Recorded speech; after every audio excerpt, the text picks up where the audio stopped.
Pernahkah kamu mendengar tentang sosok gaib penguasa Laut Utara Jawa yang tak kalah misterius dibanding Nyi Roro Kidul di selatan? Inilah kisah Dewi Lanjar, seorang wanita yang berubah menjadi penguasa samudra, meninggalkan jejak legenda di pantai Pekalongan hingga kini.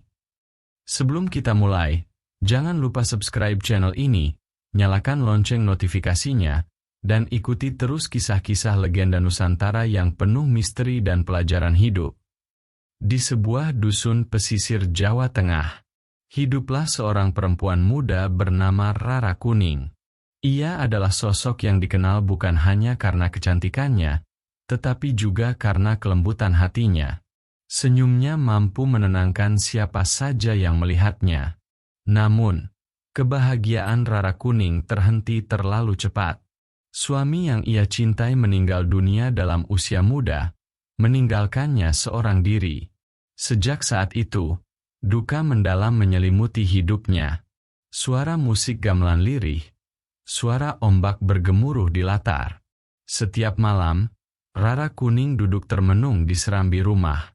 Pandangannya kosong menembus gelap, seolah menanti kepulangan seseorang yang tak mungkin kembali. Air matanya menjadi teman setia, hingga ia dijuluki masyarakat sekitar sebagai seorang lanjar, janda muda yang merana. Walau masih banyak lelaki datang meminangnya, hatinya telah terkunci rapat. Ia menolak segalanya. Baginya, cinta hanyalah luka. Hari demi hari, batinnya semakin hampa. Hingga akhirnya, pada suatu sore menjelang senja, Rara Kuning melangkah pergi meninggalkan desanya. Suara langkah kaki di pasir, angin laut berdesir kencang. Tanpa tujuan jelas, ia berjalan menyusuri jalan setapak hingga sampai di tepi laut. Ombak besar menghantam karang, membawa aroma asin yang menusuk hidung. Awan gelap menggantung rendah, angin berhembus dingin, dan di kejauhan, seolah terdengar bisikan halus yang memanggil namanya. Hatinya bergetar, seakan ada sesuatu, atau seseorang, yang menantinya di balik gulungan ombak itu. Dan disitulah, perjalanan mistis Dewi Lanjar bermula. Rara Kuning berdiri di tepi pantai. Senja kian meredup, langit memerah lalu berubah kelam. Ombak berdebur semakin keras, seakan lautan tengah marah. Tubuhnya bergetar, tapi langkah kakinya justru maju perlahan, masuk ke bibir ombak. Efek suara, angin menderu, petir samar-samar di kejauhan. Saat kakinya menyentuh air asin yang dingin, tiba-tiba, suasana berubah. Angin berhenti, ombak terdiam, laut seakan hening, menahan napas. Dari balik kabut tipis yang menggantung di atas permukaan air, muncul sosok perempuan berwajah agung nan menawan. Gaunnya berwarna hijau berkilauan, berhiaskan selendang panjang yang melambai-lambai meski angin tak berhembus. Rara Kuning terperangah. Suara lembut namun penuh wibawa terdengar, menggema di telinganya.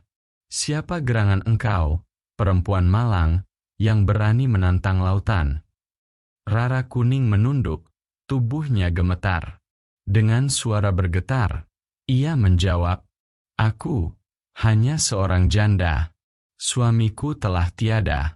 Hidupku hampa, dan aku tak tahu lagi harus kemana. Aku datang, mencari arti hidupku kembali."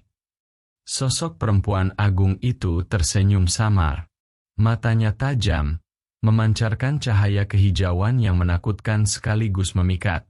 Dialah Nyi Roro Kidul, penguasa Laut Selatan yang melegenda. Dalam hening yang mencekam, sang Ratu Laut menatap Rara Kuning lekat-lekat, seakan membaca isi hatinya yang penuh luka. Lalu dengan suara yang dingin namun menggema, ia berkata, "Jika kau ingin menemukan jalan hidupmu, kau harus membuktikan kesetiaanmu. Aku akan memberimu sebuah tugas yang tak mudah untuk dilaksanakan." Angin kembali berhembus kencang. Ombak bergemuruh, seakan menjadi saksi awal perjalanan baru bagi seorang janda yang kelak akan dikenal sebagai Dewi Lanjar. Setelah mendengar permintaan Rara Kuning, Nyi Roro Kidul tidak langsung mengabulkannya. Sebagai penguasa Laut Selatan, ia harus menguji keteguhan hati janda muda itu. Suara ombak menghantam keras, diiringi gamelan mistis. "Jika benar kau ingin meninggalkan masa lalumu," ujar Nyi Roro Kidul dengan suara berwibawa, "kau harus melaksanakan tugasku. Carilah Raden Bahu, seorang bangsawan sakti mandraguna. Ia tengah membuka hutan Gambiran untuk dijadikan tanah pemukiman. Ganggu ia, dan gagalkan usahanya. Jika kau berhasil, kau akan kuakui sebagai pengikutku." Rara Kuning menunduk, meski hatinya bergetar hebat. Bagaimana mungkin ia melawan seorang pria sakti? Namun tekadnya bulat. Ia tak ingin kembali pada hidup yang hampa. Maka, dengan izin Sang Ratu Laut, Rara Kuning bergerak. Ia dibekali pasukan makhluk halus laut, jin, peri, dan sosok-sosok gaib yang siap membantunya. Efek suara, desis angin, jeritan samar, suara-suara gaib. Beberapa hari kemudian, tibalah Rara Kuning di hutan Gambiran. Dari kejauhan, ia melihat Raden Bahu bersama pengikutnya, menebang pohon besar, membuka lahan. Rara Kuning mengangkat tangan, memanggil pasukan gaibnya. Seketika angin topan menyerang, pohon-pohon berderak, dan kabut tebal menutupi pandangan. Namun, Raden Bahu bukan orang sembarangan. Dengan ketenangan luar biasa, ia bersemedi, melafalkan doa-doa dan ajian sakti. Cahaya terang memancar dari tubuhnya, menyingkirkan kabut dan memukul mundur pasukan gaib Dewi Lanjar. Rara Kuning berusaha lagi, mengerahkan seluruh kekuatannya. Tapi berkali-kali pula serangannya kandas, terhempas oleh kesaktian Raden Bahu. Suara dentuman, pasukan gaib menjerit dan lenyap satu persatu. Akhirnya, dengan sisa tenaganya, Rara Kuning jatuh berlutut. Air mata menetes. Ia menyadari satu hal, dirinya tak akan mampu mengalahkan lelaki sakti itu. Ujian ini gagal. Namun, kegagalan itu justru menjadi awal dari takdir yang lebih besar, yang telah menantinya di kemudian hari.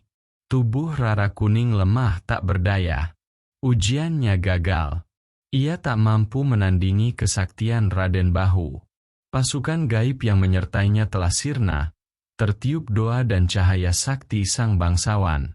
Dengan langkah tertatih, ia kembali menuju pantai selatan.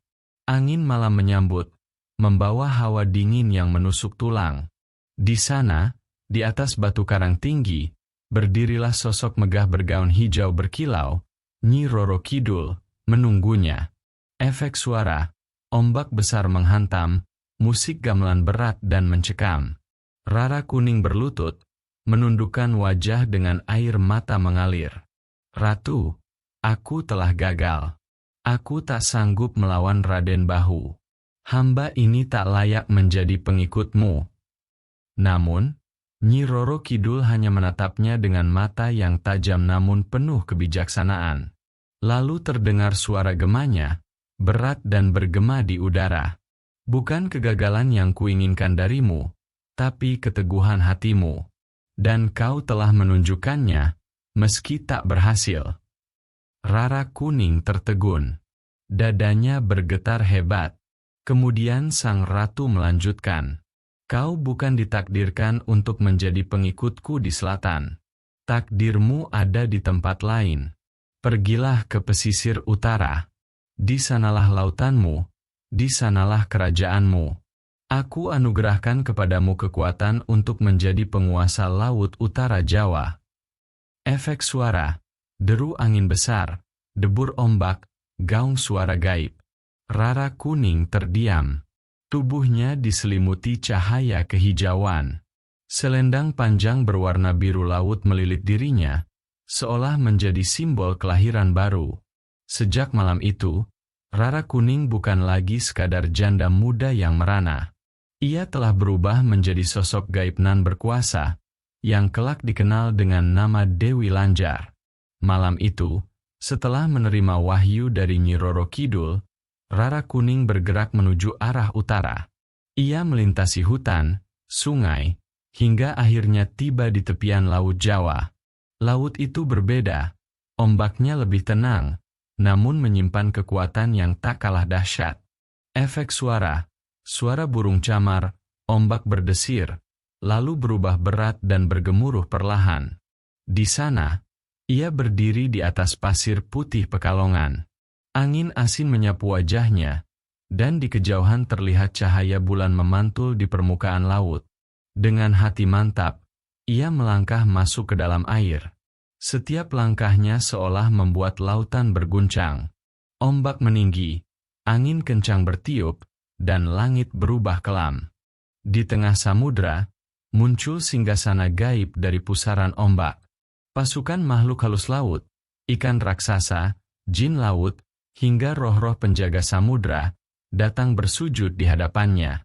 Efek suara, gema seruan gaib, bunyi gendang gamelan keras. Sejak saat itu, Rara Kuning tidak lagi dikenal sebagai seorang janda muda biasa. Ia menjadi Dewi Lanjar, penguasa Laut Utara Jawa. Namanya tersiar hingga ke desa-desa pesisir. Para nelayan Pekalongan percaya, bila mereka menghormatinya, Dewi Lanjar akan melindungi perahu mereka dari badai. Namun, bagi yang sombong atau melanggar adat laut, konon ia bisa menyeret mereka ke dasar samudra. Legenda ini terus hidup. Hingga hari ini, banyak orang percaya bahwa di Laut Pekalongan, arwah Dewi Lanjar masih bersemayam, menjaga wilayahnya, berdampingan dengan kejayaan Nyi Roro Kidul di selatan. Efek suara penutup, debur ombak panjang, lalu perlahan hening. Dan begitulah, kisah seorang janda yang bertransformasi menjadi ratu gaib, meninggalkan jejak abadi di hati masyarakat Jawa. Kalau mau, saya bisa bikin versi penutup epilog. Ajakan subscribe ala YouTuber mistis, biar naskahnya langsung siap dipakai buat video. Mau saya buatkan? Anda bilang, mau. ChatGPT bilang, oke. Saya lengkapi dengan penutup epilog. Ajakan subscribe ala YouTuber mistis biar naskah ini siap jadi skrip video. Demikianlah kisah tentang Dewi Lanjar, janda muda yang berubah menjadi penguasa Laut Utara Jawa. Dari seorang perempuan yang tenggelam dalam kesedihan, ia menemukan jalan takdir baru hingga menjadi sosok gaib yang disegani. Legenda ini bukan sekadar cerita mistis, tapi juga pengingat bagi kita, bahwa setiap penderitaan bisa menjadi pintu menuju kekuatan baru, jika kita berani menerima takdir. Namun, di balik semua itu, pertanyaannya, apakah benar Dewi Lanjar masih menjaga Laut Utara hingga hari ini? Ataukah ia hanya tinggal dalam bisikan ombak yang memecah sunyi di malam hari? Efek suara, desiran ombak lirih, musik gamelan halus, fade out, bell. Terima kasih sudah menyimak kisah ini sampai akhir. Kalau kamu suka dengan cerita mistis dan legenda Nusantara seperti ini, jangan lupa subscribe channel ini, nyalakan lonceng notifikasimu, dan bagikan video ini ke teman-temanmu. Karena masih banyak kisah gaib Nusantara yang siap kita ungkap bersama.